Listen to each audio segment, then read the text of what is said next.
Ele disse à mãe: ela é feia, caso por obrigação. Mas quando as portas da igreja se abriram no altar, o CEO de 180 milhões de reais congelou. Porque a mulher que caminhava até ele era a mesma que havia feito com que ele esquecesse, por 40 minutos, que existia um celular no bolso. Apoie o canal, deixando seu like e comentário, e vamos para a nossa história. Renato Cavalcante nunca imaginou que a frase mais cruel que já dissera na vida seria dita sobre uma mulher que ele ainda não havia enxergado de verdade. 40 anos, CEO da Cavalcante Empreendimentos, uma construtora que faturava 180 milhões de reais por ano. E ele nunca havia parado para considerar que havia diferença entre ver e enxergar. Não até aquela tarde de outubro em que o pai o chamou ao quarto e mudou o rumo de tudo. O escritório de Renato ficava no 14º andar de um prédio na Faria Lima, envidraçado do chão ao teto, com vista para a cidade que ele havia aprendido a ler em números. Metro quadrado por metro quadrado, valorização, retorno. São Paulo era, para ele, uma planilha gigante com janelas. Cada torre que subia trazia no seu rastro cifras, projeções, assinaturas. A vida era assim. Reuniões às 7 da manhã, almoços de trabalho, obras vistoriadas com o olho cirúrgico de quem aprendera com o pai que construção é dinheiro e dinheiro não espera. A mesa de mogno no centro da sala tinha marcas de xícaras de café que nenhum assistente conseguia remover completamente. Renato nunca se importou. Era uma das poucas marcas humanas naquele espaço de linhas retas e paredes brancas, e ele nem ao menos a havia notado. Havia noites em que ele ficava até às 11 na empresa, não porque havia urgência, mas porque o apartamento em Moema, 4 quartos, 3 banheiros, cozinha planejada que usava apenas para o micro-ondas, produzia um silêncio diferente do silêncio do escritório. O silêncio do apartamento era largo demais. Cabia muita coisa lá dentro que ele preferia não nomear. O do escritório tinha o ruído branco do ar-condicionado, o brilho azulado das telas e a justificativa limpa de que ele estava trabalhando. Renato havia sido casado dos 31 aos 35 anos. 4 anos que terminaram sem grandes explosões, apenas com o reconhecimento mútuo de que 2 solidões não fazem uma companhia. Ele não guardava mágoa, guardava talvez uma espécie de cansaço antigo que havia se cristalizado no peito e que ele havia confundido por anos com maturidade. A noite em que o pai o chamou era de outubro, fria para o padrão paulistano, com aquele cheiro de terra úmida que às vezes invade os bairros mais arborizados quando a garoa fina cai sem avisar. Seu pai, Antônio Cavalcante, 72 anos, havia sofrido um AVC 18 meses antes. O lado direito do corpo obedecia com atraso. A fala saía levemente arrastada, mas a mente continuava inteira, firme, carregada de tudo o que um homem acumula quando passa 50 anos construindo algo do zero. Ele estava sentado na cama quando Renato entrou, o abajur amarelo lançando uma luz suave que tornava o quarto menor do que era. "Senta", o pai disse, com aquela economia de palavras que sempre fora sua marca. Renato sentou na cadeira ao lado da cama. E Antônio contou. Contou sobre Ernesto Ferreira, que décadas atrás havia chegado num momento em que a Cavalcante Empreendimentos tinha mais dívida do que tijolo. Contou sobre o capital que Ernesto injetou sem contrato, sem garantia, sem juros, apenas com a palavra de que um dia as famílias se uniriam. Um acerto de boca, selado no aperto de mão entre 2 homens que confiavam um no outro mais do que nos bancos. Ernesto havia morrido há 3 anos. A neta dele, Lúcia Ferreira, 31 anos, vivia com a avó doente num apartamento no Tatuapé. Ninguém havia cobrado a dívida, ninguém precisou, porque a mãe de Renato, Dona Célia, havia carregado aquela promessa na memória como quem carrega uma conta que precisa ser honrada antes que se apague o mundo. "Não é uma cobrança", o pai disse, os olhos firmes apesar do cansaço. "É caráter." Renato ficou olhando para ele por um tempo longo. Depois assentiu. Não foi por romantismo. Não foi por fé em destino ou em promessas de avós. Foi porque Renato estava cansado demais para resistir a algo que, no fundo, parecia tão inevitável quanto mais uma obra que ele precisava conduzir. Sua mãe organizou o encontro para uma tarde de domingo. Lúcia chegou ao apartamento de Dona Célia direto do trabalho. A oficina Santo André ficava no Brás, e ela havia emendado um turno longo com a visita. Estava com o cabelo preso de qualquer jeito, avental de costura ainda enfiado no bolso da calça jeans, olheiras marcadas de quem havia dormido menos do que devia. Apertaram as mãos, trocaram poucas palavras, sobre o tempo, sobre a família, sobre nada que importasse. Renato a observou com o mesmo olhar com que avaliava uma planta baixa. Rápido, técnico, sem envolvimento. E quando voltou para casa, disse à mãe, sem crueldade, mas também sem filtro: ela é feia, caso por obrigação. Dona Célia não respondeu. Olhou para o filho por um segundo, que durou mais do que um segundo, e depois voltou ao que estava fazendo. Havia uma dignidade no silêncio dela que Renato não soube ler naquela noite. O casamento foi marcado para 6 semanas depois. Igreja do Sagrado Coração, em Moema, cerimônia simples a pedido de Lúcia, sem ostentação, sem buffet para 200 pessoas, sem o tipo de festa que Renato poderia bancar sem sentir no bolso. Ele havia concordado com tudo sem perguntar por quê. Talvez, naquela altura, soubesse que ela pedia simplicidade não por modéstia calculada, mas porque não queria dever nada além do que já carregava. Naquelas 6 semanas, Renato cruzou com Lúcia Ferreira 4 vezes, e não soube, em nenhuma das 4, quem ela era. A primeira foi numa segunda-feira, às 7 da manhã, numa padaria do Brás, que ele jamais teria entrado por escolha. Estava no caminho de uma vistoria de obra, e o trânsito havia parado de forma absoluta na Avenida Celso Garcia, um acidente mais adiante que transformara a via em estacionamento. Ele saiu do carro, entrou na padaria para usar o banheiro e, quando voltou, decidiu pedir um café enquanto esperava o congestionamento abrir. O balcão era de fórmica com manchas de uso honesto, as cadeiras de plástico vermelho empilhadas contra a parede do fundo, o cheiro de pão saindo do forno misturado ao de café passado na hora, um aroma simples e absoluto que tomou o ar do lugar inteiro. Foi então que ele ouviu a risada. Não era uma risada planejada. Era o tipo de som que acontece quando algo genuinamente diverte, quando o corpo inteiro participa sem pedir licença. Breve, cheio, de quem não está monitorando como aparece para os outros. A mulher estava no balcão, xícara de café na mão, respondendo a algo que o dono do estabelecimento havia dito, e aquela risada durou menos de 3 segundos. Renato parou. Não de forma dramática, não com o coração disparado, mas parou, como quem ouve um som em meio ao ruído e de repente percebe que o resto havia sumido. Ele a viu de costas, o cabelo preso, uma blusa de algodão simples. Ela não o viu. Pagou o café, enrolou algo no bolso e saiu pela porta sem pressa. O trânsito havia aberto. Renato terminou o café dele sem pressa também, e não soube dizer mais tarde por que havia demorado mais do que precisava. A segunda vez foi num engarrafamento na Radial Leste, 12 dias depois. Ele estava no banco do motorista do seu carro, a viagem até a obra da Vila Prudente, transformada em 40 minutos, parado sob um sol que esquentava o asfalto até ele ondular. Havia o som dos carros, das buzinas esparsas, do rádio que ele havia desligado porque as notícias o irritavam naquele dia. Por puro reflexo, olhou para o lado. O ônibus na faixa ao lado estava parado também, a porta traseira alinhada com a janela do carro dele. Dentro do ônibus, uma mulher lia um livro.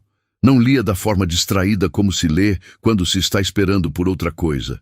Lia com aquela concentração que cria uma bolha ao redor de quem lê, que transforma o caos ao redor em silêncio pessoal. O livro era grosso, a capa desgastada pelo uso, e ela segurava com as 2 mãos como quem protege algo frágil. O trânsito em volta era barulhento, denso, impaciente, e ela simplesmente não estava nele.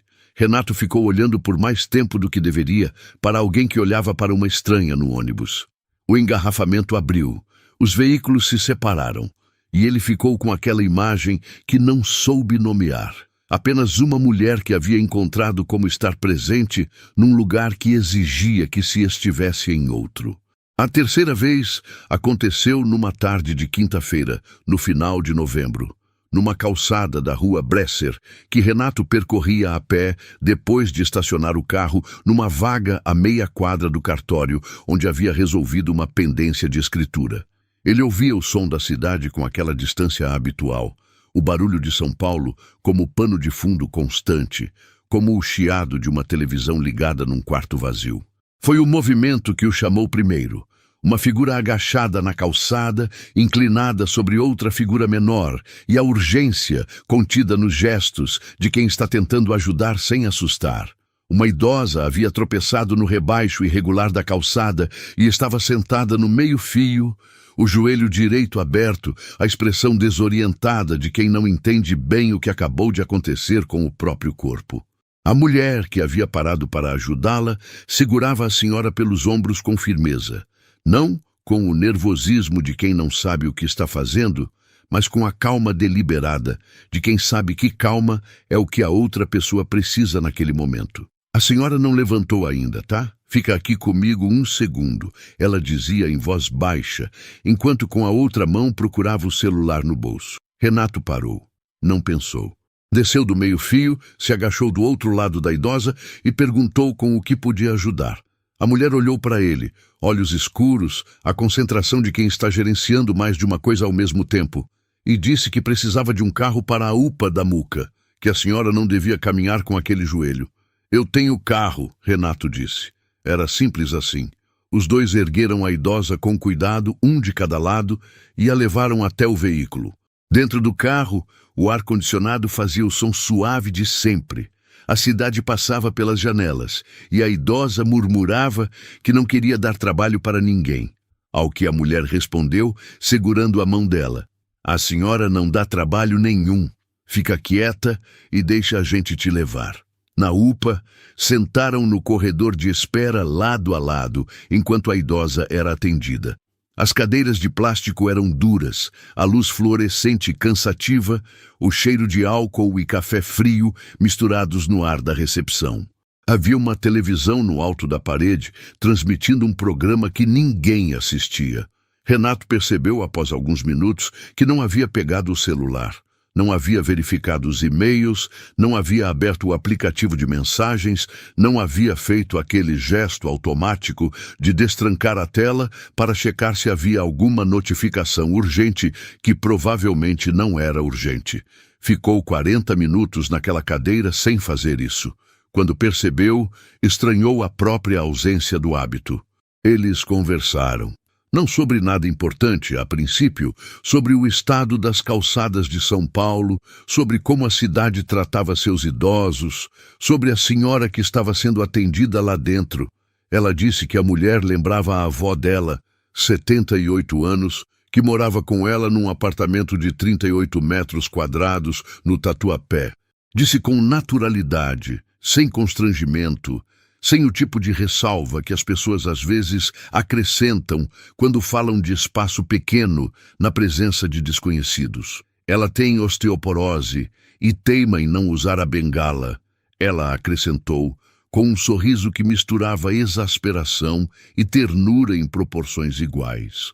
Renato disse que a avó dele havia sido assim também. Teimosa de um jeito que parecia falta de juízo, mas que era, na verdade, uma forma de insistir que ainda estava inteira. A mulher olhou para ele e assentiu devagar, como quem reconhece algo verdadeiro quando escuta. Em algum momento, Renato disse que não conseguia se lembrar da última vez que havia esperado por alguém sem olhar o celular. Disse sem intenção de impressionar. Disse porque era verdade, e a verdade havia escapado antes que ele pudesse formatar. Ela sorriu e respondeu: "É bom saber que você ainda sabe fazer isso." Simples assim. Sem ironia, sem elogio calculado. Apenas o reconhecimento direto de algo que havia sido dito com honestidade. Renato não esqueceu mais a frase. Não soube, naquele corredor de plástico e luz fria, porque aquelas 10 palavras ficaram presas nele como pregos em madeira mole. Soube apenas que ficaram. A idosa saiu do atendimento com o joelho curativo e orientações para repouso. Não era familiar de nenhum dos dois, apenas uma senhora que havia tropeçado e que foi tratada como se importasse. Eles a ajudaram a chamar um táxi, e quando o carro foi embora, ficaram por um momento na calçada em frente à UPA, no final da tarde, com o sol baixo de São Paulo tingindo o céu de laranja e cinza. Trocaram apenas os primeiros nomes. Renato, ela disse o dela, mas ele não perguntou o sobrenome. Não pareceu necessário naquele momento. Foram embora em direções diferentes, e Renato ficou no carro por quase 2 minutos antes de ligar o motor, olhando para o para-brisa sem ver nada específico, com aquela sensação vaga e incômoda de que havia acabado de acontecer algo que ele não saberia classificar até muito mais tarde. A 4ª vez foi no sábado seguinte, no mercado de um bairro que ficava no caminho entre a empresa e o apartamento. Renato havia parado para comprar café e havia se deparado com ela na fila do caixa, com uma cesta que tinha poucos itens dispostos com atenção. O tipo de compra de quem sabe exatamente o que precisa e o que pode levar. Ele estava atrás dela e reconheceu a postura antes do rosto. Aquela firmeza nos ombros, a forma de ficar de pé que não era rigidez, era apenas presença. Quando ela virou levemente para ver quanto faltava na fila, os olhos dos dois se encontraram por um segundo. Ela não demonstrou reconhecê-lo. Ele não disse nada. A fila avançou, ela pagou e foi embora. Renato ficou parado por um momento com o pacote de café na mão, e só então percebeu que havia retido a respiração sem perceber. Não havia motivo objetivo para que aqueles 4 encontros pesassem tanto. Eram encontros com uma estranha. Não havia declaração, não havia troca de contatos, não havia nada além de conversas breves e olhares de passagem. Mas havia algo naquela mulher que funcionava como um contraste involuntário a tudo que Renato conhecia do próprio dia a dia. Ela estava presente onde ele estava automatizado. Ela segurava a mão de uma idosa estranha com naturalidade, enquanto ele havia passado anos apertando a mão de sócios sem sentir nada. Ela lia no ônibus como se o caos ao redor não existisse, e ele mal conseguia ficar 40 minutos sem checar o celular antes de aquela tarde na UPA. Renato não nomeou nada disso conscientemente. Apenas carregou os 4 encontros com ele como quem carrega pedras no bolso sem saber que está pesando. Na semana do casamento, a culpa chegou. Não veio de uma vez. Veio como a garoa paulistana que não avisa. Apenas começa a cair e de repente tudo está molhado. Começou quando ele pediu à mãe detalhes sobre Lúcia Ferreira e Dona Célia respondeu sem pressa, como quem havia estado esperando aquela pergunta há semanas. Soube que ela costurava há 11 anos na oficina Santo André, que ganhava R$ 2.100 por mês, que dividia o apartamento com a avó Gertrudes, que havia recusado 3 vezes a ajuda financeira que Dona Célia havia tentado oferecer nos preparativos do casamento. Na 3ª vez, Lúcia havia dito: "Não precisamos de esmola, precisamos de respeito." Renato ouviu aquilo e ficou em silêncio. Não um silêncio reflexivo e ordenado. Um silêncio desorganizado, do tipo que acontece quando algo que você disse meses atrás retorna para você com um peso que não tinha quando saiu. Ela é feia, caso por obrigação. A frase havia saído sem crueldade intencional, mas a ausência de intenção cruel não tornava a crueldade menor. Ele havia descartado uma mulher com uma sentença construída sobre um olhar de 30 segundos numa tarde de domingo. Uma mulher que havia passado 11 anos construindo algo com as mãos, que cuidava da avó doente num apartamento pequeno, que havia recusado dinheiro por dignidade enquanto ele tomava decisões de milhões sem sair do escritório. A culpa não tinha a forma de arrependimento dramático. Tinha a forma de uma percepção que não podia ser desfeita. Ele havia sido superficial de uma forma que não condizia com a imagem que tinha de si mesmo. E essa incompatibilidade ardia mais do que qualquer coisa que ele pudesse chamar de remorso simples. Na quinta-feira, 3 dias antes do casamento, ele tentou descobrir mais. Pediu o endereço da oficina Santo André à mãe, sem explicar porquê. Passou de carro pela Rua do Brás, onde a oficina ficava. Uma fachada simples, porta de ferro, o som de máquinas de costura audível da calçada quando o trânsito cessava por um segundo. Não entrou. Ficou no carro por 1 minuto, motor ligado, olhando para a fachada com aquela sensação crescente de que havia perdido algo importante muito antes de saber que havia algo a perder. Na sexta-feira, véspera do casamento, Renato ligou para sua mãe e disse que precisava conversar. Quando chegou à casa dela, em Perdizes, Dona Célia já havia preparado café. Ela sempre preparava café quando sabia que o filho precisava falar algo difícil. Ele sentou à mesa da cozinha, a mesma mesa de sempre, e disse que queria cancelar o casamento. Não por desgosto de Lúcia, fez questão de deixar isso claro, por vergonha, por sentir que não merecia uma mulher com aquela dignidade depois do que havia dito sobre ela. Dona Célia o ouviu até o fim. Depois ficou em silêncio por um tempo que pareceu calculado para que ele escutasse o próprio raciocínio sem interrupção. Então disse, com a mesma economia de palavras do marido: "Cancelar agora não é proteção, Renato, é fuga." Ele não respondeu. Tomou o café. Ficou até tarde. E quando foi embora, ainda não havia decidido. Mas havia algo diferente na forma como carregava aquela indecisão. Naquela noite, no apartamento silencioso de Moema, Renato ficou acordado até a 1 da manhã. Não no celular, não no computador. Sentado no sofá com a luz apagada, olhando pela janela para as luzes da cidade, aquela imensidão iluminada que ele havia aprendido a ler em números e que naquela noite se recusava a ser lida assim. Pensou na risada na padaria do Brás. Pensou na mulher que lia no ônibus como se o caos ao redor não existisse. Pensou em 40 minutos numa cadeira de plástico sem pegar o celular. E em 10 palavras que haviam ficado nele como pregos. Pensou em Lúcia Ferreira dizendo: "Não precisamos de esmola, precisamos de respeito." E em si mesmo, meses antes, usando uma frase curta e descuidada para descartar uma pessoa inteira. Não era raiva de si mesmo, era reconhecimento. Era a dor específica de ver com clareza algo que preferia não ter visto. Às 2 da manhã, ele foi dormir, e de manhã foi ao casamento. O sábado amanheceu com aquela luz particular de São Paulo no fim de novembro. Sol branco, ar levemente úmido, o tipo de manhã que não é quente nem fria, mas que tem uma presença própria, como se a cidade houvesse decidido, por uma vez, não competir com o que estava prestes a acontecer dentro dela. Renato acordou às 7h30, tomou banho em silêncio, colocou o terno cinza escuro que havia mandado buscar na alfaiataria, sem pensar muito na escolha. Não tomou café. Ficou por um momento na janela do quarto, olhando para a rua lá embaixo, para os carros ainda escassos de um sábado cedo, para a árvore na calçada oposta que havia perdido metade das folhas sem que ele tivesse notado quando.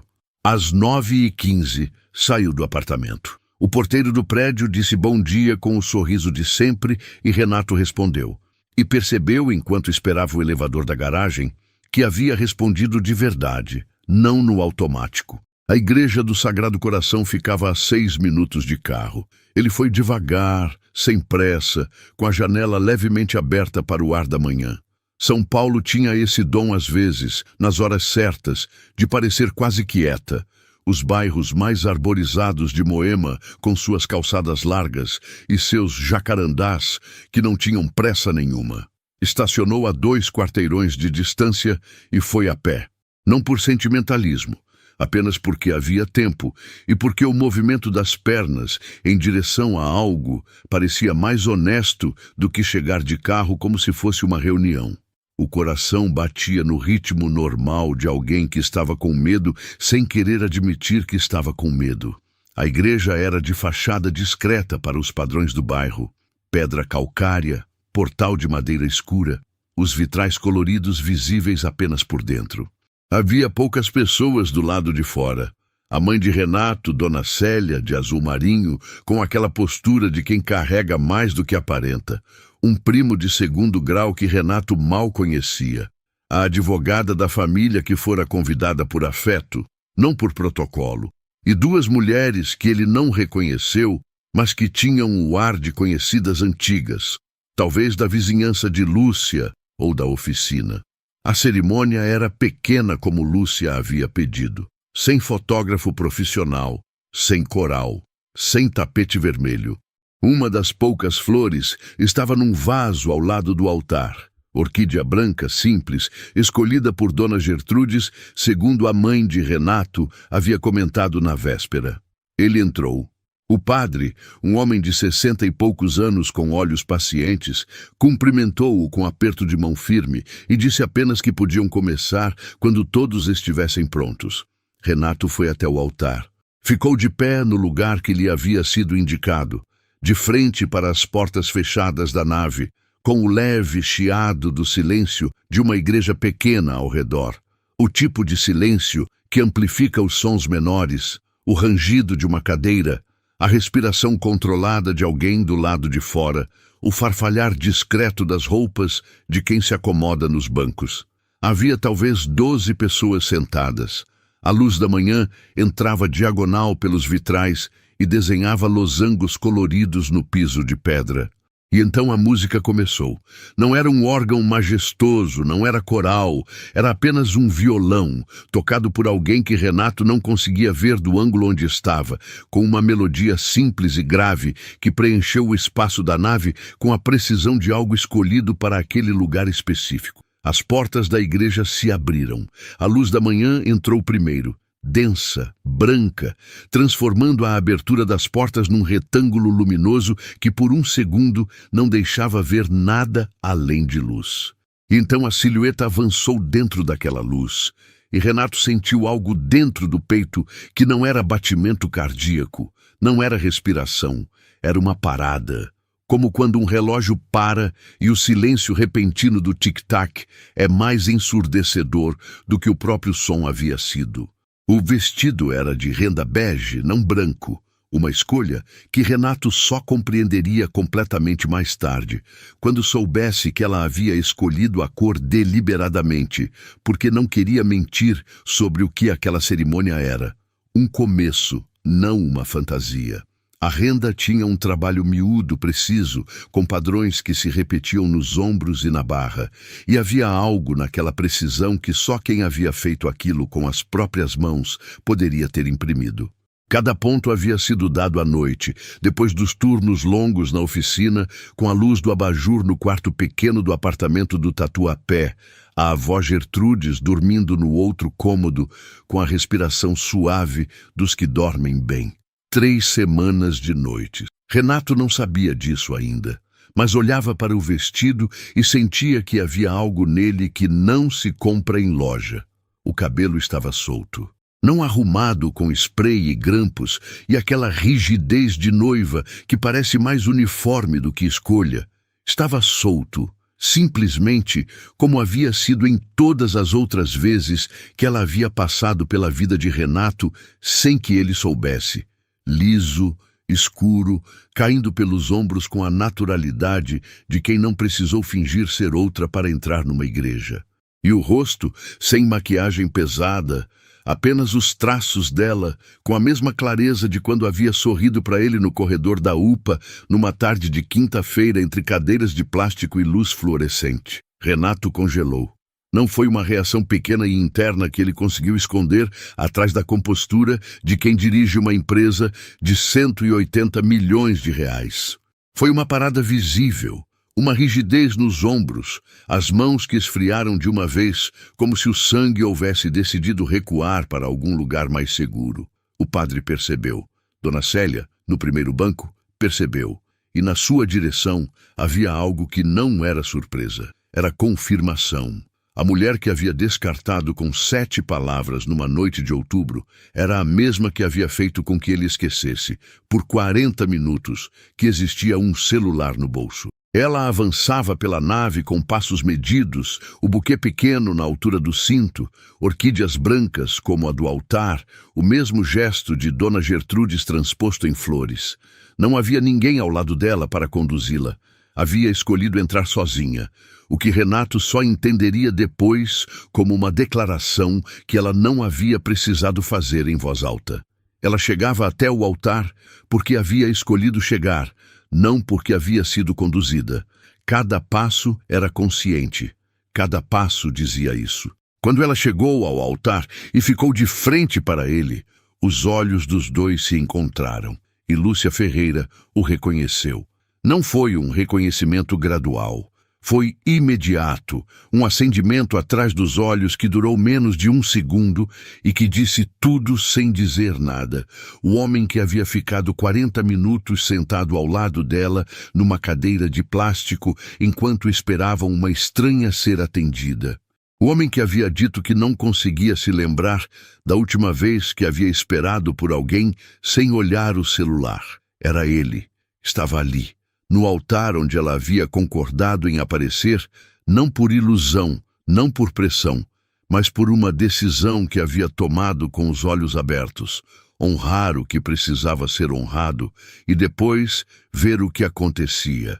Ela não demonstrou o reconhecimento para os outros. Apenas ergueu levemente o queixo, não por orgulho ferido, não por provocação, mas por algo mais fundamental. Ela estava ali por escolha e queria que ele soubesse disso. Não era submissão, não era resignação, era a presença deliberada de uma mulher que havia decidido que aparecer era a coisa certa a fazer, independente do que o homem à sua frente houvesse dito sobre ela numa noite que ela conhecia, mas que ele não sabia que ela conhecia. A cerimônia foi breve. O padre falou das promessas com a solenidade simples de quem acredita no que está dizendo. Renato respondeu às perguntas com voz firme, mas havia uma qualidade diferente na firmeza. Não a firmeza de quem está cumprindo o protocolo, mas a firmeza tensa de quem está tentando permanecer presente num momento que é grande demais para o hábito que ele havia desenvolvido de reduzir as coisas a tamanho gerenciável.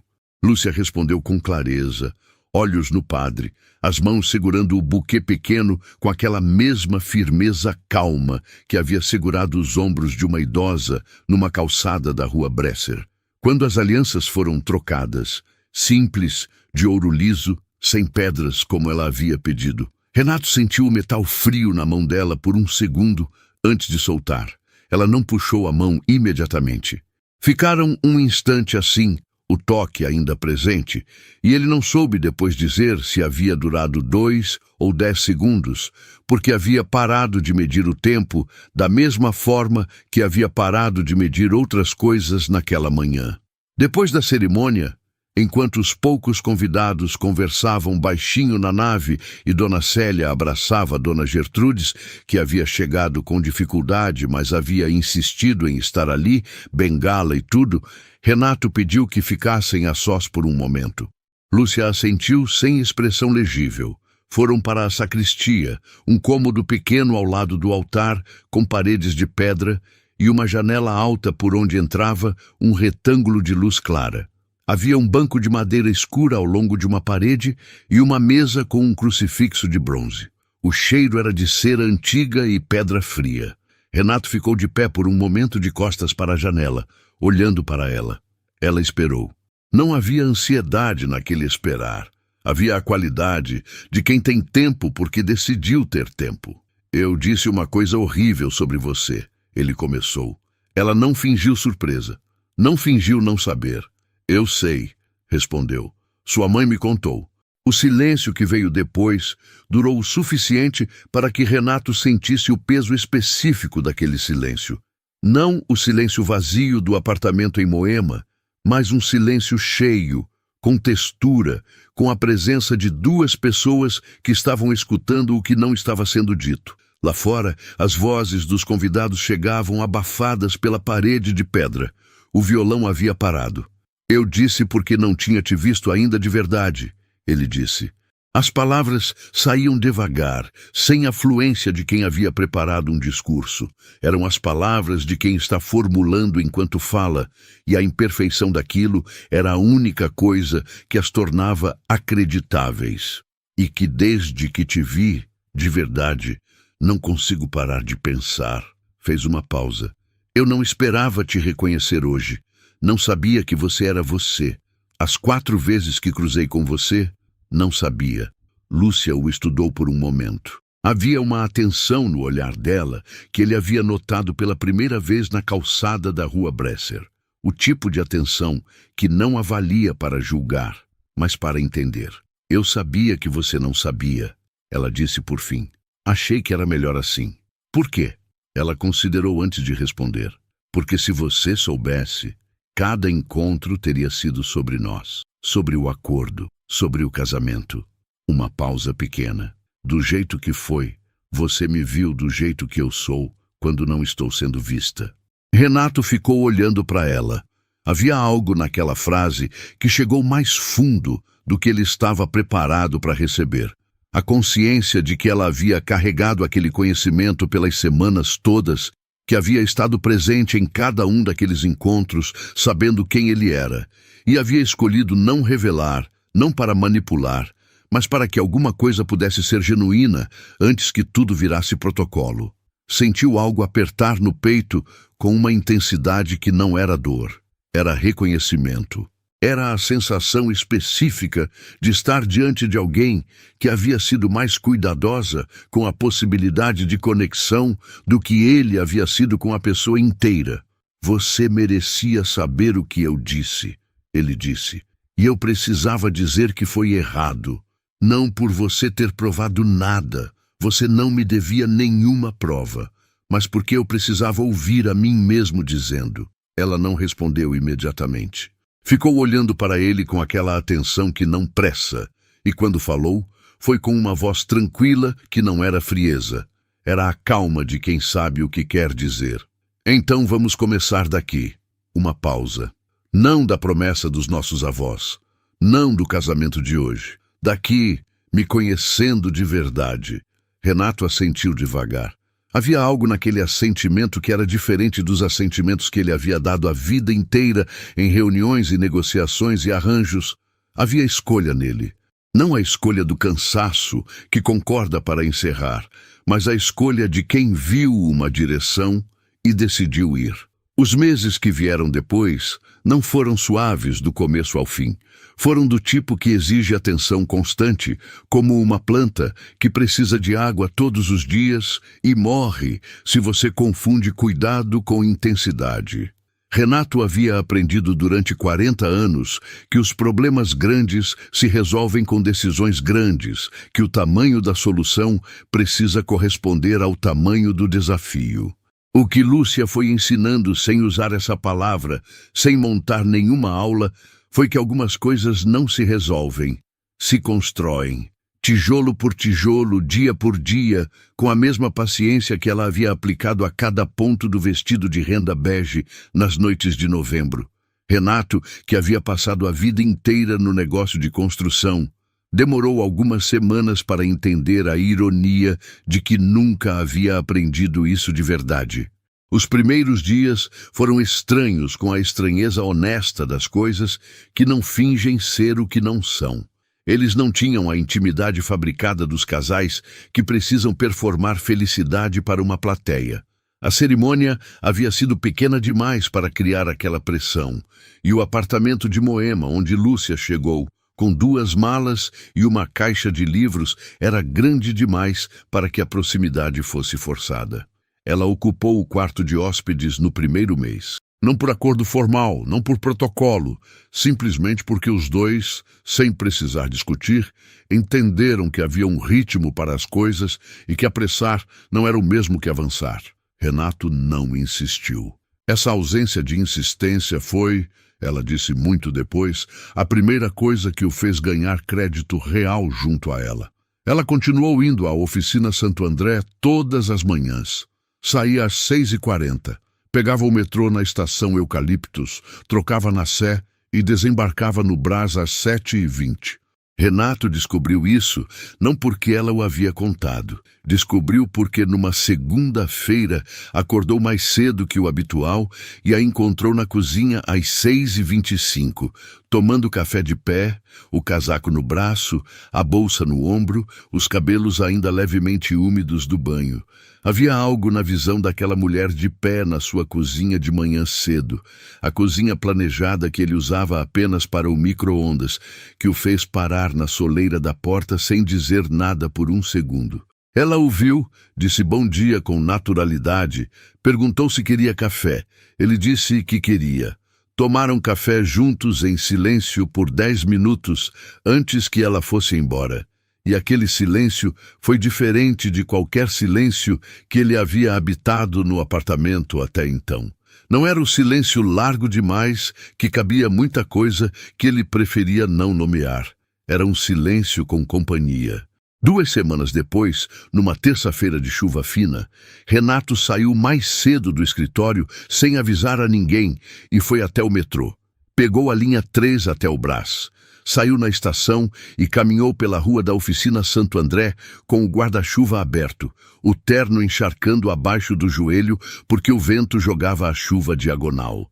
Ficou do outro lado da rua por alguns minutos, olhando para a fachada da oficina sem saber bem o que estava fazendo ali.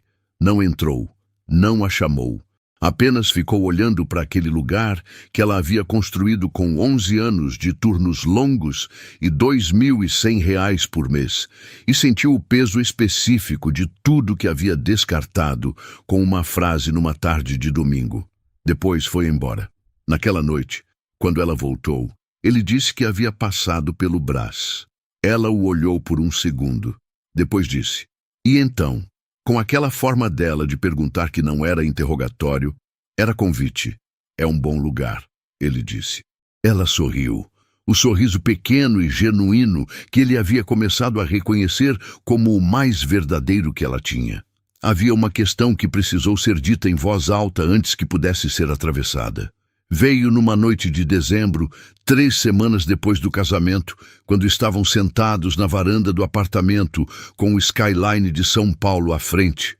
Aquela imensidão de luzes que à noite perde a dureza da planilha e vira outra coisa, mais próxima de uma promessa do que de uma conta.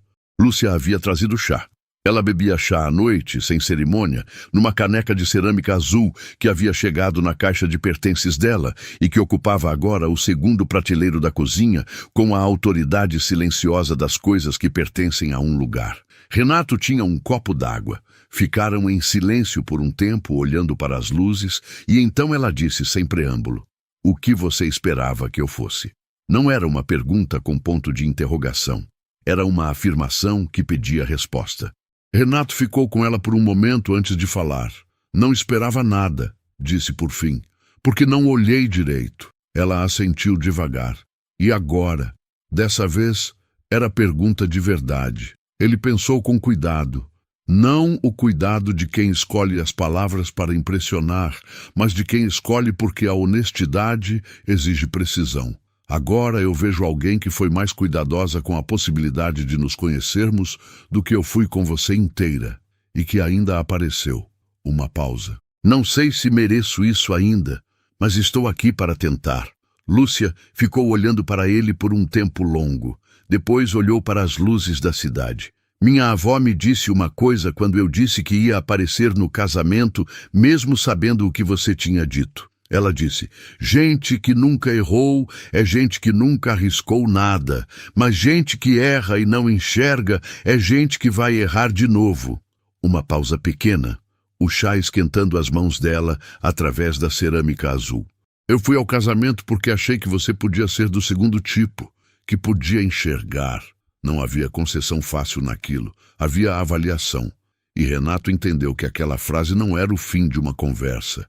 Era o começo de um período em que ele precisaria provar, não com palavras, mas com a consistência das escolhas diárias que ela havia julgado certo.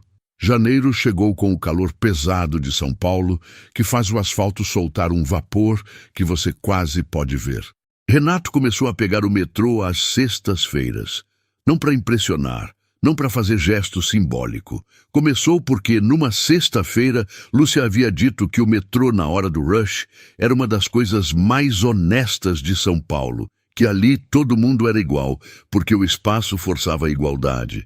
E ele havia ficado com aquilo. Na primeira sexta, saiu do escritório às 18h30.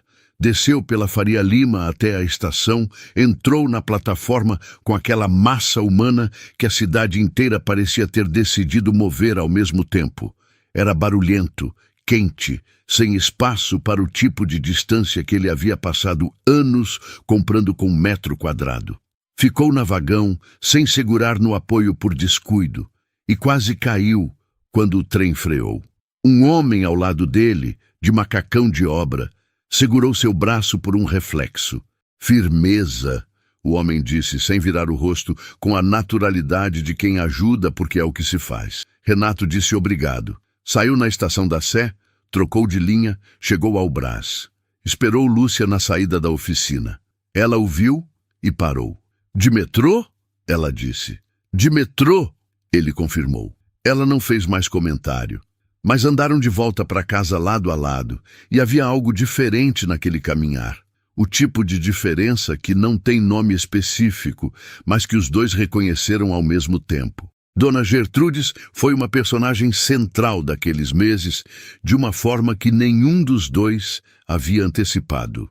Ela visitava o apartamento de Moema às quintas-feiras, chegando de táxi, porque Lúcia insistia nisso. A bengala de alumínio, o casaco de lã, mesmo no calor, porque o frio era uma questão de hábito antigo que o corpo dela não abandonava. Renato havia a encontrado pela primeira vez 3 dias depois do casamento, quando Lúcia a trouxe para jantar. E havia algo na forma como a idosa o avaliou, naquele primeiro jantar, que o fez entender que estava sendo lido com uma profundidade que não aceitava superfície.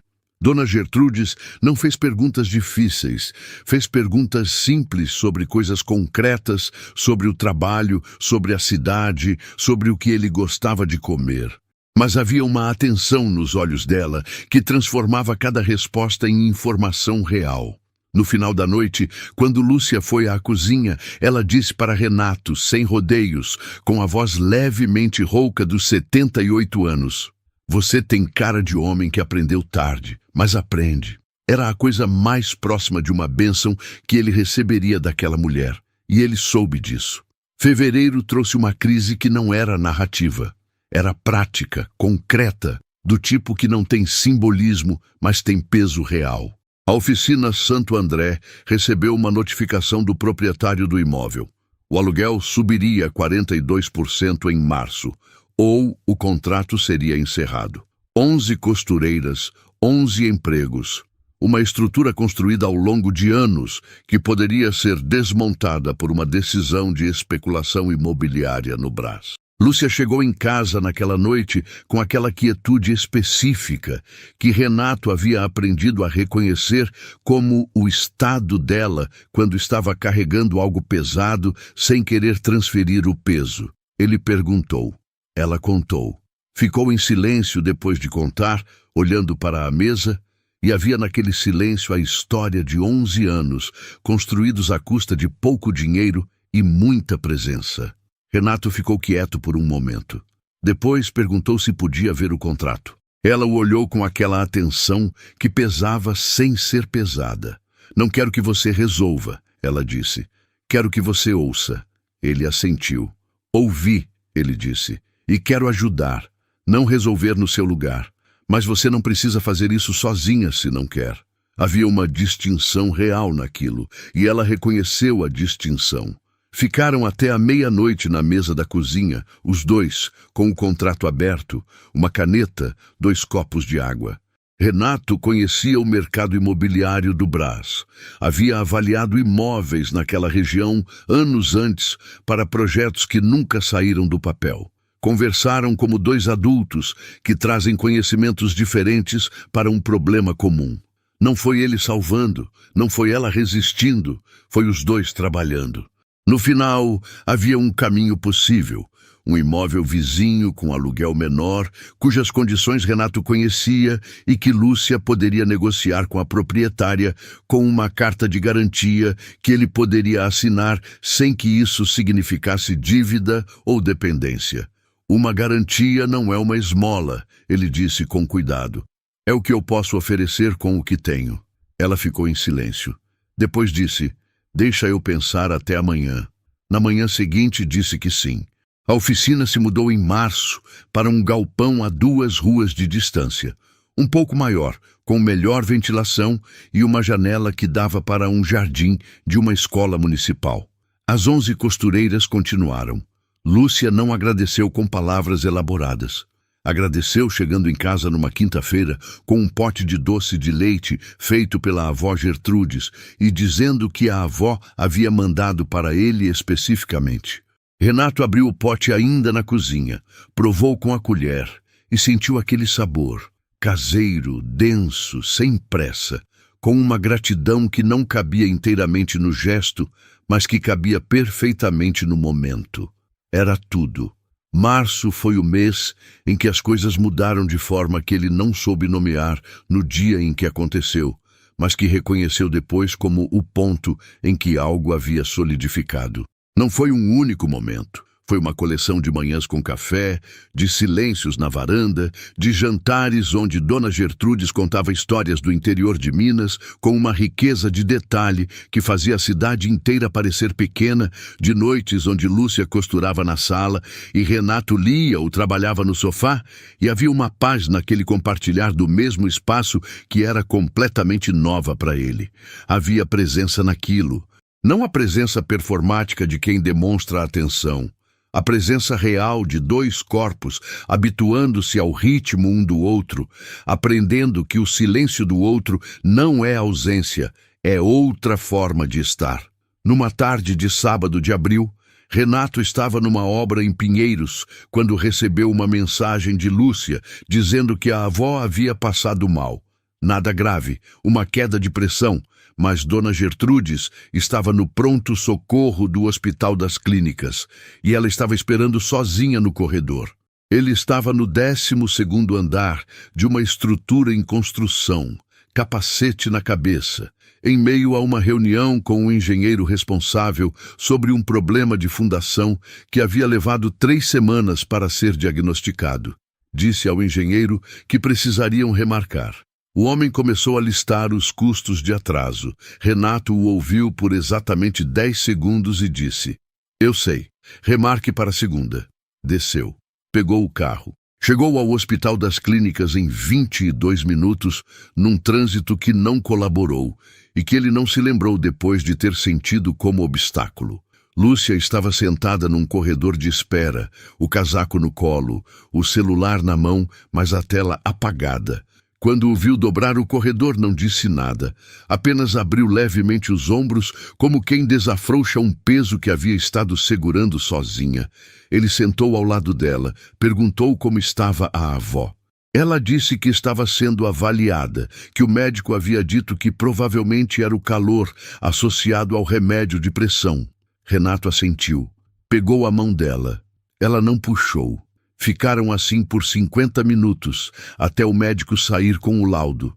Era isso mesmo, ajuste de medicação, repouso, nada grave. Dona Gertrudes saiu da avaliação com o humor intacto e a bengala firme. Olhou para os 2 no corredor e disse, com a pragmaticidade dos 78 anos, não precisavam ficar os 2, mas fico contente que ficaram. No carro de volta, com a avó no banco de trás cochilando com a serenidade dos que confiam em quem os transporta, Lúcia ficou olhando pela janela por um longo tempo. Depois disse, sem virar o rosto, você saiu da obra. Não era surpresa, era um registro, uma observação feita com cuidado, como quem coloca um tijolo num lugar específico. Saí, ele disse. Ela ficou em silêncio por mais um momento. Depois disse, ainda para a janela, obrigada. E havia naquele, obrigada, uma camada que não era sobre o hospital. Era sobre tudo que havia precedido o hospital. Sobre todos os dias em que ele havia escolhido estar de forma que ela havia ido notando, somando, pesando com aquela atenção dela, que não julgava, mas que tampouco ignorava. Era o obrigada de quem reconhece uma mudança real quando vê uma. Numa tarde de maio, um sábado, foram ao Parque Ibirapuera. Não foi planejado como programa. Foi o resultado natural de uma manhã sem agenda, de um céu que havia decidido ser azul de forma quase exagerada, de Dona Gertrudes, que havia dito na quinta anterior que o parque em maio era uma das melhores coisas de São Paulo e que os dois deveriam ir. Levaram água e nada mais. Caminharam pelo entorno do lago, devagar, sem destino específico dentro do parque, com aquele ritmo que as pernas encontram quando não precisam chegar em hora certa. As crianças corriam nas gramadas ao redor, os cachorros puxavam as coleiras, 2 adolescentes jogavam frisbee com a seriedade técnica de quem pratica. O cheiro era de grama úmida e terra, e o sol de maio em São Paulo tinha aquela temperatura perfeita de quem finalmente parou de insistir no verão. Pararam num banco próximo ao lago. A água refletia as nuvens altas com aquela paciência que a água tem. Renato ficou olhando para o reflexo por um tempo. Havia uma frase que estava formando há semanas que ele havia carregado sem encontrar o momento certo. E então percebeu que o momento certo era aquele, não porque havia perfeição no cenário, mas porque a perfeição não era o que ele estava buscando mais. Eu pensei por um tempo que não merecia isso, ele disse. Você. Lúcia o olhou. Sei, ela disse. Eu sei que você pensou isso. Uma pausa. Mas merecimento não é o ponto, Renato. O ponto é o que você faz com o que tem. Ele a olhou por um momento. Então eu quero fazer direito. Ela não respondeu com palavras. Ficou olhando para o lago, e havia no silêncio dela não uma esquiva, mas uma forma de dizer que ela havia registrado, que estava pesando com aquela atenção de sempre e que o veredito não era negativo. Ela pegou a mão dele, simples assim, como quem diz sim sem usar a palavra, porque a palavra teria sido menos do que o gesto. E ali, num banco do Parque Ibirapuera, numa tarde de maio, com as crianças correndo na grama e o lago refletindo um céu sem pressa, Renato Cavalcante entendeu que havia passado 40 anos confundindo o valor das coisas com o preço que elas custam. Que havia construído estruturas de concreto e vidro que chegavam ao céu e que nunca havia aprendido a construir a única coisa que não se ergue com capital e projeto, a presença real junto a outra pessoa. Não era o escritório envidraçado, não era o faturamento de 180 milhões, era aquela mão pequena e firme na sua, era o cheiro de grama úmida. Era a voz de uma mulher que havia escolhido aparecer mesmo sabendo o que ele havia dito, e que havia sido mais cuidadosa com a possibilidade de conexão do que ele havia sido com a vida inteira. Era isso. Era a manhã de segunda-feira, com café tomado de pé antes que ela fosse embora. Era 50 minutos num corredor de hospital sem soltar a mão. Era aprender que presença não é um recurso que se delega, é a única coisa que só você pode dar. E isso era mais do que suficiente. Era tudo.